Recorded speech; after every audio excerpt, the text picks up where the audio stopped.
الحمد لله الذي لا وسيط له ولا ند له ولا شريك له. والسلام على النبي الذي لا مثل له ولا مثال له ولا نظير له، وعلى آله الطاهرين وصحبه الطيبين من لا يتبعهم فلا نجاة ولا نصير له. أما بعد فأعوذ بالله من الشيطان الرجيم. بسم الله الرحمن الرحيم. قل إن كنتم تحبون الله فاتبعوني يحببكم الله. صدق الله العظيم وصدق رسوله النبي الأمين الكريم، ونحن على ذلك لمن الشاهدين والشاكرين والحمد لله رب العالمين. آئیے ہم اور آپ سبھی حضرات مل کر سب سے پہلے اپنے آقا و مولا حضور رحمت عالم تاجدار مدینہ سرور قلب و سینہ جناب احمد مصطفیٰ محمد مصطفیٰ صلی اللہ علیہ وآلہ وسلم کی پاکیزہ بارگاہ میں جھوم جھوم کر ہدیہ درود پیش کریں اور پڑھیں. اللہم صلی علی سیدنا و شفیعنا و حبیبنا مولانا محمد مبارک وسلم صلاة و سلاما علیک سیدی حبیبی یا رسول اللہ، صلاة و سلاما علیک یا حبیب اللہ. ایک بار اور پڑھیں. اللہم صلی علی سیدنا و شفیعنا حبیبنا مولانا محمد مبارک وسلم صلاة و سلاما علیک سیدی حبیبی یا رسول اللہ، وَأَرِنَا جَمَالَكَ يَا نُورَ اللَّهِ صلی اللہ تعالی علیہ وسلم. سب سے پہلے تو میں آپ سبھی احباب کو اس بات کی اطلاع دینے کی سعادت حاصل کر لوں کہ اللہ کی عادت کریمہ رہی ہے، یہ اس کے تحت شان ہے. کب کس کو کس سے ملا دے، کب کس کو کس سے جوڑ دے، وہ اپنی چاہت کا مالک ہے، اور ضرور اس کے چاہت میں بندوں کا فائدہ پنہاں ہوتا ہے. یہ اور بات ہے کہ بندہ اس سے واقف نہیں ہوتا، آگاہ نہیں، مگر وہ اپنے حکمت بالغہ سے جانتا ہے، اور اسی اعتبار سے وہ حالات پیدا فرما دیتا ہے. صورتیں سامنے آ جاتی ہیں، اسباب بن جاتے ہیں. کافی دنوں سے آپ کے اس مسجد کے ذمہ داروں کی خواہش رہی، برسا برس سے اس فقیر سے جڑے ہوئے ہیں. ایک دو بار اس سے پہلے جمعے میں بھی میں آ چکا ہوں، اور ان کے دیگر تقریبات میں بھی میری حاضری ہوتی رہی. ابھی کچھ دنوں پہلے انہوں نے زور ڈالا اور خواہش ظاہر کی کہ آپ ہماری مسجد میں ہمارے مقتدیوں کی خدمت کے لیے اپنے آپ کو تیار کر لیں. جبکہ میں آپ کے اس علاقے میں ایک عظیم آستانہ حضرت سید شکر اللہ شاہ بابا رحمۃ اللہ علیہ کا رہا. تقریباً اس فقیر نے وہاں 24 سال خدمت کی ہے. بہت سارے احباب کے چہرے میرے نگاہوں کے سامنے ہیں، جو وہاں آتے رہے، جاتے رہے، ملاقات ہوتی رہی. لیکن ہمارے بھائیوں کے صاحبزادگان کی خواہش رہی کہ کچھ موقع دیں آپ ہمارے اس مسجد کے لیے، اور ہماری دلی خواہش ہے ہمارے والد سے بھی آپ جڑے رہے، ہم سے بھی آپ جڑے رہے، تو مستقل طور پر کچھ موقع ہمیں ملنا چاہیے، آپ دیں. بہرحال آستانہ چھوڑنا، کسی اللہ کے ولی کا آستانہ چھوڑنا ہے بڑا امر مشکل ہوتا ہے. جب اللہ تعالیٰ صورتحال پیدا کر دے تو آدمی کو آستانوں سے جڑے رہنا چاہیے. ہماری آپ کی دلی خواہش ہوتی ہے تو ہم لوگ اپنا کاروبار چھوڑ کر، گھر بار چھوڑ کر بھاگتے ہیں، جاتے ہیں، حاضری دیتے ہیں.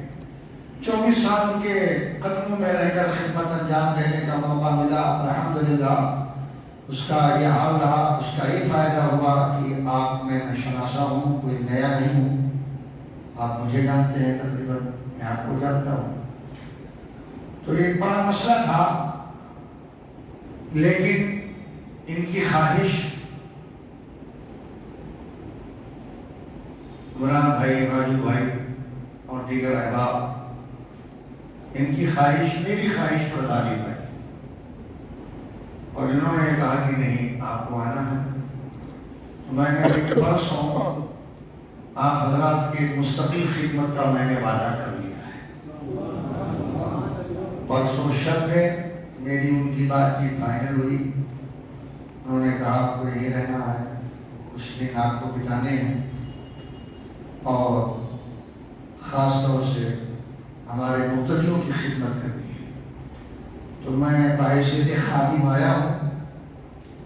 اللہ تعالیٰ ہمارے آپ کے درمیان رشتے اخوت پیدا فرمائے، رشتے محبت پیدا فرمائے، ہم مل جل کر رہیں، ہمارے اولاد کے بیچ سنیت نکھرتی ہوئی نظر آئے، اسلام چمکتا ہوا نظر آئے، ضابطے اسلامی کے حوالے سے ہمارے اولاد کے اندر نکھار پیدا ہو۔ میں آپ کے درمیان رہ کر انشاءاللہ کوشش کروں گا کہ اللہ اس کے رسول کا جو صحیح اور سچا پیغام ہے آپ تک پہنچے، آپ اس میں عمل پیرا ہوں اور اسلامی احکامات سے آپ آگاہ ہوں۔ الحمدللہ میں آپ کے اسی بغل ہی میں دارالعلوم برکاتیہ گلشن نگر جوشی، گلشن نگر جو پڑھتا ہے، 94 سے میں وہاں پڑھا رہا، لگ بھگ 30 سال ہو گئے۔ تو وہاں مسائل بہت سارے آپ کے علاقے سے بھی آئے ہیں، گلشن نگر کے بھی آئے ہیں، گوریگاؤں کے آئے ہیں، مختلف علاقوں سے آئے ہیں۔ میں نے ان مسائل کا حل نکالا، 18 سالہ خدمات کا مجموعہ فتاوی یار عالمیہ کے نام سے چھپ چکا ہے۔ میں کہنا یہ چاہتا ہوں کہ آپ کے نکاح کے مسائل ہوں، طلاق کے مسائل ہوں، خلا کے مسائل ہوں، میراث کے مسائل ہوں، پراپرٹی کے مسائل ہوں، نماز کا مسئلہ ہو، روزے کا ہو، حج کا ہو، زکوٰۃ کا ہو، جو بھی احکام اسلامی ہیں فرائض کی شکل میں، ان تمام احکامات کے لیے آپ اس فقیر سے رجوع کر سکتے ہیں۔ میں کوشش کروں گا کتاب و سنت کی روشنی میں آپ کی صحیح رہنمائی ہو سکے، اور اسی حوصلے پہ اللہ ہمیں باقی رکھے اور آپ حضرات کو زیادہ سے زیادہ فائدہ حاصل کر کے اسے عام کرنے کی توفیق عطا فرمائے۔ اب اتنی بات کے بعد میں نے آج آیت محبت پڑھ دیا ہے۔ محبت ایک ایسا رشتہ ہے کہ یہ اپنے تو اپنے، پرایا لوگوں کو بھی اپنا بنا دیتا ہے، اور اسلام میں سراپا محبت ہی ہے۔ اسلام نے ہر ایک کے حقوق کا تعارف کراتے ہوئے پیغام محبت ہی دیا ہے، اور آپ کا خاندان ہونا ضروری نہیں، آپ کا علاقہ ہونا ضروری نہیں، رشتہ اسلامی ہی کافی ہے۔ اس لیے کہ ایک مومن کا حق، ایک مومن پر کیا نکلتا ہے، اللہ کے رسول نے اسے نہیں بتایا ہے۔ میاں بیوی کے حقوق ہے، باپ بیٹے کے حقوق ہے، بیٹی ماں کے حقوق ہے، پڑوس کا حقوق، محلے کا حق۔ اسی طرح سے اللہ نے ایک مومن کا ایک مومن پر بھی حق رکھا ہے، اور وہ حق ایمانی یہ ہے، حق اسلامی یہ ہے کہ ایک مومن بندہ ایک مومن بندے سے ملے تو سلام کرے، اور اگر متعارف ہو جائے تو اس کے دکھ درد میں شریک ہو۔ تو ہر مسلمان کا حق اللہ نے دوسرے مسلمان کو رکھا ہے۔ تو اگر حقوق کی رعایت ہوتی ہے تو وہاں محبت فروغ پاتا ہے۔ ہم اپنا حق پہچانتے ہیں، آپ اپنا حق پہچانتے ہیں، اب رشتہ مضبوط ہوتا ہے تو محبت فروغ پاتی ہے۔ جب محبت فروغ پاتی ہے تو اسلام مضبوط ہوتا ہے، اسلام کو مضبوطی توانائی حاصل ہوتی ہے۔ تو اس مناسبت سے میں نے فائنل ڈیوٹی ہو جانے کے بعد آپ کے درمیان میں نے آیت محبت پڑھا ہے۔ محبت کئی طرح کی ہوتی ہے. ایک محبت فطری بھی ہوتی ہے, ایک محبت خونی رشتے کے اعتبار سے ہوتی ہے, ایک محبت مالی لین دین کی بنیاد پر ہوتی ہے. تو آدمی اگر مالی لین دین کی بنیاد پر محبت کرتا ہے کسی سے, خونی رشتے کی بنیاد پر محبت کرتا ہے, یا کسی ظاہری تعلق کی بنیاد پر محبت کرتا ہے, تو ان محبتوں کا بھی معیار ہے, مقام ہے. لیکن اللہ کے رسول صلی اللہ علیہ وآلہ وسلم نے ایک ایسی محبت کا ہمیں درس دیا ہے کہ اگر وہ محبت بندے کو حاصل ہو جائے تو میرے آقا ارشاد فرماتے ہیں وہ بندہ ملائکہ, شہداء, انبیاء سب کے لیے قابل رشک بن جاتا ہے. حدیث پاک میں ہے, آقا کائنات جناب محمد رسول اللہ صلی اللہ علیہ وآلہ وسلم ارشاد فرماتے ہیں کہ اللہ تبارک و تعالیٰ ارشاد فرماتا ہے. اس مناسبت سے یہ حدیث قدسی, حدیث قدسی کا مطلب یہ ہوتا ہے کہ مضمون اللہ کا ہوتا ہے اور الفاظ میرے مصطفیٰ کے ہوتے ہیں. جبریل امین علیہ السلام کا اس میں واسطہ بھی نہیں رہتا. اگر ان کا واسطہ ہو جائے تو وحی مطلوب ہو جاتی ہے, قرآن بنتا ہے. لیکن جبریل علیہ السلام کا واسطہ نہ ہو, بس اللہ القا فرما دیتا ہے نبی کے قلب پر, اور میرے نبی اسے لفظی جامہ پہنا دیتے ہیں, وہ حدیث قدسی ہو جاتی ہے. تو اس مناسبت سے یہ حدیث قدسی ہے. آقا کائنات صلی اللہ علیہ وسلم ارشاد فرماتے ہیں ان اللہ تعالی یقول, اللہ ارشاد فرماتا ہے. کیا ارشاد فرماتا ہے؟ اِنَّا مِنْ عِبَادِي لَمُنَاصَا. آقا فرماتے ہیں کہ اللہ فرماتا ہے میرے بندوں میں کچھ ایسے بندے ہیں, اِنَّا مِنْ عِبَادِي لَمُنَاصَا, میرے بندوں میں کچھ ایسے لوگ ہیں یَغْبِطُهُمُ الْأَنْبِيَاءُ وَالْمَلَائِكَةُ, ان کے ذات کو دیکھ کر, ان کے حالات کو دیکھ کر انبیاء کرام کو بھی رشک ہوتا ہے, شہداء کو بھی رشک ہوتا ہے, اور ملائکہ کو بھی رشک ہوتا ہے. رشک اس بات پر ہوتا ہے نبوت سے بڑھ کر کوئی اعجاز نہیں, اور بات نبوت و رسالت شہادت سے بڑھ کر کوئی اعجاز نہیں. پھر رشک کس بات پر ہوتا ہے؟ رشک اس بات پر ہوتا ہے کہ انبیاء کرام تو جانتے ہی ہیں کہ ہم نبیوں کی جماعت ہے, اللہ نے ہمیں یہ مقام دیا, یہ عروج دیا ہے, یہ ارتقا دیا ہے, بلندی دی ہے, یہ عزت دی ہے.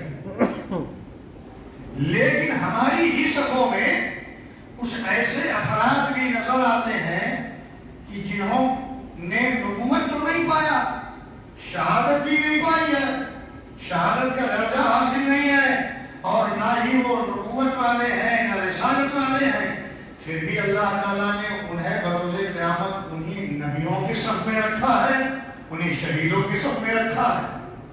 تو اس بنیاد پر انبیاء کو رشک ہوتا ہے کون؟ انبیاء کرام کے ساتھ ساتھ شہداء بھی رشک کرتے ہیں. صحابہ کرام کے درمیان جب آقا کائنات صلی اللہ علیہ وسلم نے اس حدیث کے ٹکڑے کو نقل فرمایا تو صحابہ غائب درجہ تعجب میں عرض کرتے ہیں من ہم تخبرنا یا رسول اللہ, اے اللہ کے رسول وہ ہیں کون لوگ, جلدی سے ہمیں بتائیں. وہ کون ہیں جو نہ تو نبی ہیں نہ تو شہید ہیں, مگر ان کے درجات کو دیکھ کر, ان کے مقامات کو دیکھ کر, ان کی بلندی کو دیکھ کر, ان کا عروج دیکھ کر جماعت انبیاء بھی رشک کر رہی ہے, جماعت شہداء بھی رشک کر رہی ہے. تخبرنا یا رسول اللہ, اے اللہ کے رسول ہمیں جلدی خبر دے, ہمیں جلدی بتا دے وہ ہے کون. جب آقا کائنات صلی اللہ علیہ وسلم سے صحابہ کرام نے غائب درجہ تعجب میں پوچھا تو آقا کائنات صلی اللہ علیہ وسلم ارشاد فرماتے ہیں ہم تعاقب روح اللہ من غیر ارحام بینہم ولا بأموال یتعاطونها. آقا ارشاد فرماتے ہیں جماعت صحابہ سنو, وہ اللہ کے وہ خوش نصیب بندے ہیں کہ جنہیں دیکھ کر شہداء بھی رشک کریں گے, انبیاء بھی رشک کریں گے، وہ اور کوئی نہیں، وہ اللہ کے وہ بندے ہیں جو آپس میں ایک دوسرے سے صرف اللہ کے لیے محبت کرتے ہیں۔ ہم تحابوا بروح اللہ، صرف اللہ کے لیے۔ دیکھیے روح اللہ، وجہ اللہ، یہ الفاظ احادیث میں مختلف مقامات پر آئے ہوئے ہیں، تو جہاں بروح اللہ ہو، جہاں لوجہ اللہ ہو، وہاں معنی ہوتا ہے اللہ کے لیے، اللہ کی رضا کے لیے۔ تو یہاں بروح اللہ کا استعمال فرمایا، ہم تحابوا بروح اللہ، کہ جو خالص اللہ کی رضا کے لیے ایک مومن سے محبت کر لے تو یہ اللہ کے نزدیک اس قدر درجے والا ہوتا ہے کہ اس کے مقام کو دیکھ کر بروز قیامت شہداء بھی رشک کریں گے، انبیاء بھی رشک کریں گے۔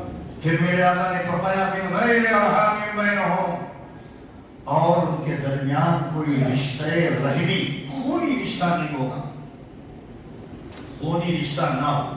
خونی رشتے پہ تو آدمی محبت ہی کرتا، ظاہر سی بات ہے، اور یہ فطرت بھی بن جاتی ہے۔ ایک بیٹا اپنے باپ سے محبت کرتا ہے، خونی رشتہ ہے۔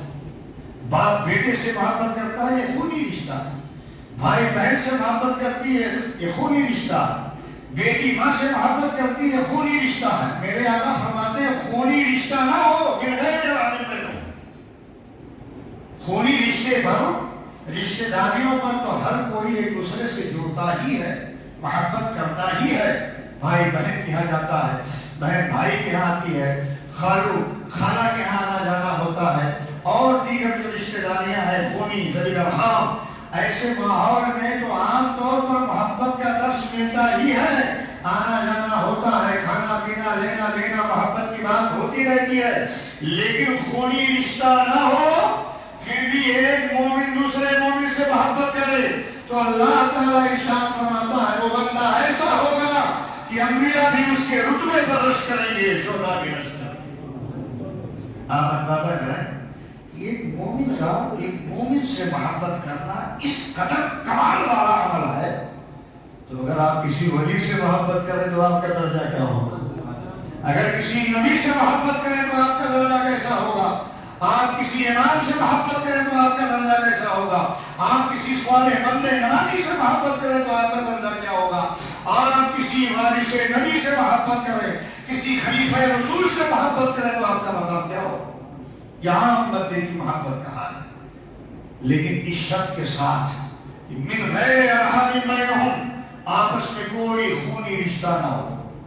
اور دوسرے نمبر پر میرے آقا نے فرمایا وَلَا بِأَمْوَالٍ يَتَعَاطُونَهَا، اور نہ ہی مالی لین دین کا رشتہ ہو، نہ تجارت و بزنس کا معاملہ ہو، نہ جائیداد اور پراپرٹی کا معاملہ ہو، نہ خرید و فروخت کا معاملہ ہو، کوئی کنیکشن نہ ہو، آپ کا کوئی رابطہ نہ ہو، کوئی بظاہر اتصال کی صورت نہ ہو، مالی لین دین بھی نہ ہو، بس اتنا آپ جان گئے کہ میرا مومن بھائی ہے، ایمان والا بندہ ہے، اس نے بھی آپ کو جان لیا کہ یہ مومن بندہ ہے، ایمان والا بندہ ہے۔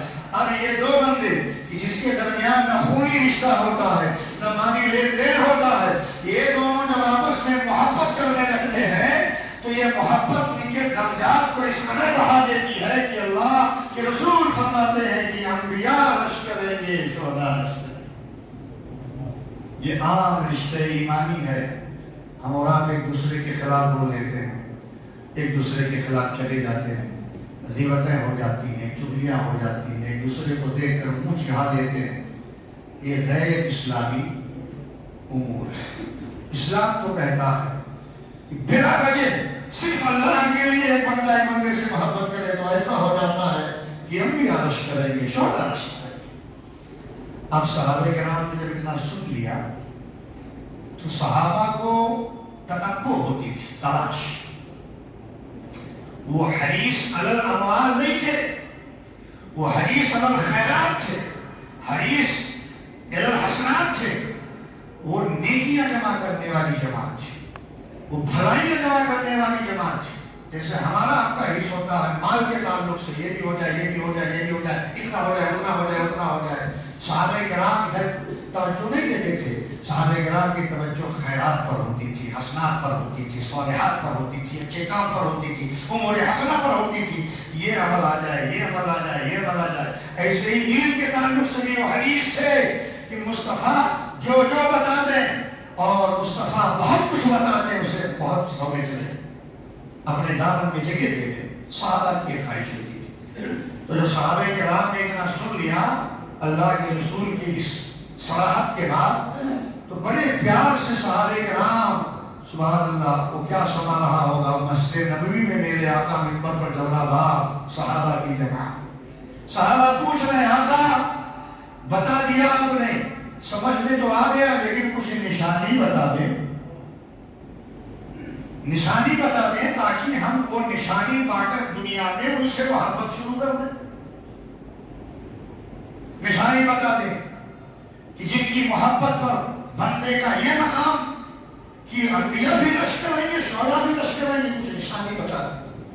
تو میرے آقا صلی اللہ علیہ وسلم نے نشانی بتائی. ہم اِنَّا وَجُوهَهُمْ لَنُورٌ، ان کا چہرہ روشن رہے گا. اللہ کی عبادت سے ان کے چہرے پہ نورانیت ہوگی. اِنَّا وَجُوهَهُمْ لَنُورٌ، ان کا چہرہ منور ہوگا اور روشن چہرے والے ہوں گے. ان کے چہروں سے دیکھ کر ان کے طرف مائل ہونے کا حوصلہ پیدا ہوگا. ان کے چہرے جگمگاتے ہوں گے، روشن ہوں گے، منور ہوں گے، تابناک ہوں گے. چہرہ دیکھتے ہی خوشی، مسرت. ہمارے اولاد کے کچھ ایسے بھی چہرے والے ہوتے ہیں کہ دیکھ کر منہ بھی روتے ہیں، منہ بھی روتا ہے. عادت و اعتبار کے حساب سے کچھ ایسے بندے ہوتے ہیں جو اچھے صالح نیک کردار اچھے اعمال والے ہوتے ہیں، جن کو دیکھ کر خوشی ہوتی ہے، مسرت ہوتی ہے. تو صحابہ کرام کو میرے آقا نے خبر دی دنیا میں ان کی یہ پہچان ہے کہ چہرہ منور ہوگا. اور سنو آخرت کا حال یہ ہے وَإِنَّهُمْ لَعَلَىٰ نُورٍ، یہاں تو ان کے چہرے منور ہوں گے لیکن کل بروز قیامت ان کا حال یہ ہوگا اللہ تعالیٰ ان کے لیے نور کا منبر بنائے گا، نور کی کرسیاں بنائے گا، منابر نور پر وہ جلوہ دار ہوں گے. ایک پہچان یہ ہو کر دی. اور اس کے بعد میرے آقا صلی اللہ علیہ وسلم نے ارشاد فرمایا کہ وہ نوری کرسیوں پر جلوہ فرما ہوں گے اور ان کا چہرہ چمکتا ہوگا. یہی ان کی پہچان ہے دنیا میں بھی اور آخرت میں بھی کہ دنیا میں اللہ تعالیٰ نے ان کے چہروں کو منور کر دیا. کل بروز قیامت انبیاء اور شہداء کی صفوں میں نور کی کرسیوں پر بیٹھے ہوں گے. یہ کون لوگ ہوں گے؟ جو دنیا میں آپس میں صرف اللہ کے لیے محبت کرتے ہو. مالی لین دین نہیں ہوگا، خونی رشتہ نہیں ہوگا، مگر محبت کر رہے ہوں گے. ہم تحابوا بروح اللہ، یہ وہ لوگ ہیں جو صرف اللہ کے لیے محبت کرتے ہوں گے. تو اللہ ان کا چہرہ دنیا میں روشن کر دے گا. کل بروز قیامت منابر نور عطا فرمائے گا. نور کی کرسیوں پر بیٹھ کر وہ انبیاء شہداء کی جماعت میں نظر آ رہے ہوں گے. انبیاء دیکھ رہے ہوں گے. یہ تو نبیوں کی جماعت نہیں ہے مگر اسی لائن میں ہے. رشک ہوگا. شہداء دیکھ رہے ہوں گے کہ شہید تو نہیں ہے مگر انہیں بھی رشک ہو رہا ہوگا. بتایا جائے گا اے جماعت انبیاء رشک نہ کرو، اے جماعت شہداء کسی حیرانی کے شکار نہ ہو. یہ میرے وہ بندے ہیں جنہوں نے دنیا میں رہ کر ایک مومن بھائی سے صرف میری رضا کے لیے محبت کیا تھا، میری خوشی کے لیے محبت کیا تھا. تو اسلام ایک پیغام محبت ہے. اسلام رشتے محبت پیدا کرتا ہے، تعلق محبت پیدا کرتا ہے. ہمارا آپ کا اسلامی رشتہ ہونا ہی کافی ہوتا ہے، لیکن جس رشتہ اسلامی کے نبھانے پر اتنا بڑا درجہ اللہ تعالیٰ ہمیں کل بروز قیامت عطا فرماتا ہے، اسی رشتہ اسلامی کو ہم دنیا میں پامال کر دیتے ہیں. ہم اس رشتے کا حق نہیں دے پاتے. یہ ہماری اپنی کمزوری ہے، یہ ہماری اپنی نادانی ہے. چند پھوٹی کوڑیوں کے لیے جائیداد کو لے کر کچھ رشتے کا اونچ نیچ لے کر ہم اپنے معاملات خراب کر بیٹھتے ہیں. عام حالات میں کچھ مزاج ایسا بن جاتا ہے کہ ہم ایک عام بھائی کو رشتہ اسلامی کا حق نہیں دے پاتے. نہیں، سلام کو پھیلائیے، سلام کو عام کیجیے. ایک ایسا مومن جو دوسرے مومن کو نہیں پہچانتا ہے، بھلے نہیں پہچانتا، اگر اتنا جانتا ہے کہ یہ مومن ہے تو سلام کر کے اس کا حق دے دے، وہ جواب دے کر اس کا حق دے دے. ایک عام آدمی کو جسے نہیں جانتا مگر اتنا پہچانتا ہے کہ سامنے ضرورت مند ہے، اس کی ضرورت کو پوری کر دے اگر اس کے بس میں ہے تو. یہ رشتہ اسلامی ہے، یہ حق اسلامی ہے. ان چیزوں سے محبت بڑھتی ہے، قربت بڑھتی ہے، اسلام پھلتا ہے، پھولتا ہے، مضبوط ہوتا ہے، توانا ہوتا ہے. اللہ تعالیٰ ہمیں رشتہ محبت اپنانے کی توفیق عطا فرمائے. پھر اس کے بعد میرے آقا صلی اللہ علیہ وسلم نے اسی آیت کو تلاوت فرمایا، الا ان اولیاء اللہ لا خوف علیہم ولا هم یحزنون. مطلب یہ اشارہ دے دیا میرے آقا نے، یہ صفات اولیاء کی ہوتی ہے، یہ صفات اولیاء کی ہوتے ہیں جو ظاہری دنیاوی رشتہ نہیں دیکھتے. وہ اللہ کے بندوں سے غائب درجہ محبت کرتے ہیں، صرف محبت کرتے ہیں، اللہ کے لیے محبت کرتے ہیں. اور کہیں مت جائے گا. میرے غریب نواز کو دیکھ لیجیے، سبحان اللہ. غریب نواز کو جانتے ہی کہ آپ لوگ، حاضری بھی ہوتی ہے، سبحان اللہ. غوث پاک کی تو شان ہی بلند ہے، انبیاء کی تو شان ہی بلند ہے. اپنے انڈیا کی بات کرتے ہیں، سرکار سیدنا غریب نواز رضی اللہ تعالیٰ عنہ کی بارگاہ میں دلی کا ایک کسان آتا، عرضی پیش کرتا، حضور کئی دنوں کا سفر کر کے آپ کی بارگاہ میں آیا ہوں، کچھ عرضی پیش کر کے. کہو کیا کہتے ہو؟ کہا حضور آپ کے جو خلیفہ ہیں حضرت سیدنا قطب الاقطاب بختیار کاکی دلی میں رہتے. کہا ان کے جو مرید ہیں وہ وقت کے سلطان شمس الدین التمش ہیں. بات کیا ہے بولو؟ کہا سلطان کی طرف سے کھیتوں کے لگان کا اضافہ ہوا. اگر آپ اپنے مرید، اپنے خلیفہ حضرت قطب الدین بختیار کاکی کو یہ کہہ دیں گے یا لیٹر دے دیں گے کہ وہ بادشاہ سے کہتے کہ کھیتوں کا لگان کم ہو جائے تو ہم کسانوں پر کرم ہوگا، آپ کہہ دیں. غیر مسلم تھا، اسلامی رشتہ نہیں. ہاں ایک بات یہ بھی میں تو ابھی تک اسلامی رشتے کی بات کر رہا تھا، یہاں اسلامی رشتہ بھی کہیے. کہا اگر آپ کہہ دیں گے تو قطب صاحب سلطان سے کہہ دیں گے، سلطان لگان میں کمی کر دے گا، ہم کسانوں پر کرم ہوگا. غریب نواز رضی اللہ تعالیٰ نے خادم سے کہا تیار ہو جاؤ، سرکار کہاں کے لیے؟ دلی چلنا ہے. اللہ، دلی چلنا ہے. خادم کو لیا، کچھ ذات سفر لیا، اس کسان کو لیا، دلی پہنچ گئے.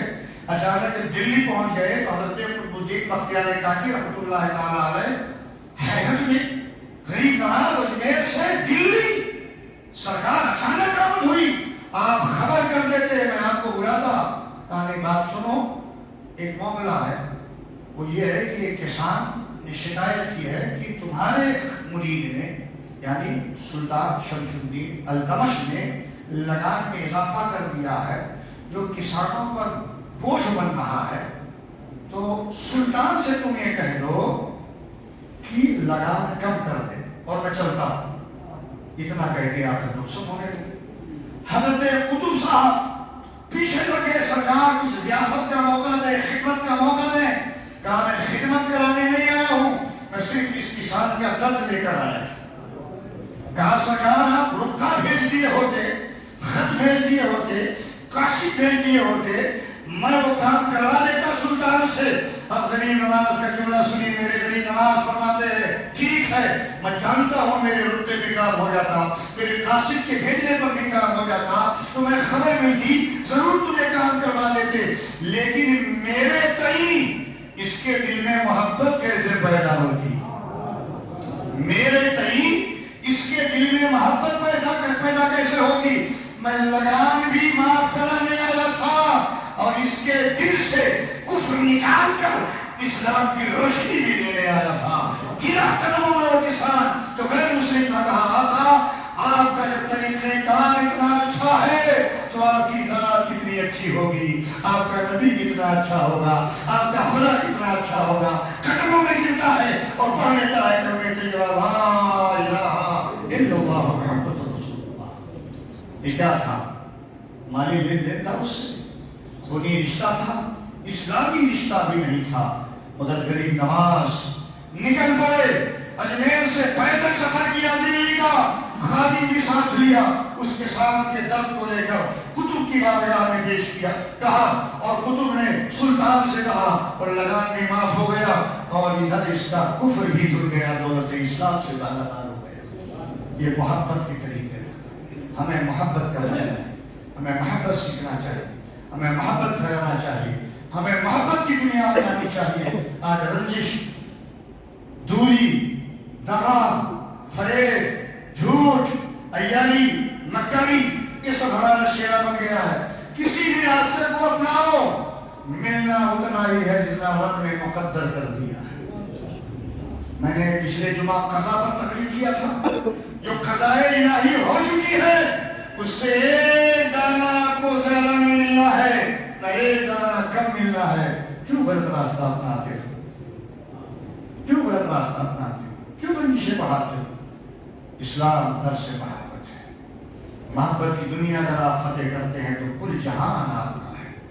آپ زمین کے ایک ٹکڑے کے لیے پریشان ہوتے ہیں، آج میرا غریب نواز پورا ہندوستان پر قبضہ کیے ہوئے ہے، اور صرف ہندوستان نہیں پوری دنیا پر قبضہ کیے ہوئے ہے۔ کیوں؟ محبت ہے۔ محبت کو آپ کیجیے، اللہ ہم سب کے دلوں میں محبت پیدا کرے، ہم سب کو ایک رکھے، ہم سب کو نیک رکھے، درس محبت، پیغام محبت دینے عام کرنے کی توفیق عطا فرمائے۔ یہ فقیر پھر میں عرض کر دوں کہ اب آپ کے درمیان آ گیا ہوں، انشاءاللہ جو خدمت دینی مجھے انجام دینا ہے انشاءاللہ آپ کی دیتا رہوں گا۔ بس یہ ہے کہ مجھے آپ کی محبت ملنی چاہیے۔ میں آپ سے روپیہ نہیں لینے آیا ہوں، میں آپ سے پیسہ لینے نہیں آیا ہوں، میں آپ کو پارٹی نہیں بنانے آیا ہوں۔ ان دو بھائیوں کی خواہش تھی، عمران بھائی، راجو بھائی، زمانے سے چل رہا تھا مسئلہ، میری مسجد کے لیے موقع دے، موقع دے، موقع دے، موقع دے، چل رہا تھا معاملہ۔ آج اللہ نے وہ وقت لے آیا، میں آپ کے درمیان آ گیا ہوں، مجھے آپ سے کچھ نہیں، آپ کی محبت چاہیے۔ انشاءاللہ یہ رشتہ اسلامی نکتا رہے گا، اور خدمت کے حوالے سے میں آپ کے سامنے پیش کروں گا۔ السلام علیکم ورحمۃ اللہ وبرکاتہ۔ ایک اعلان ہے۔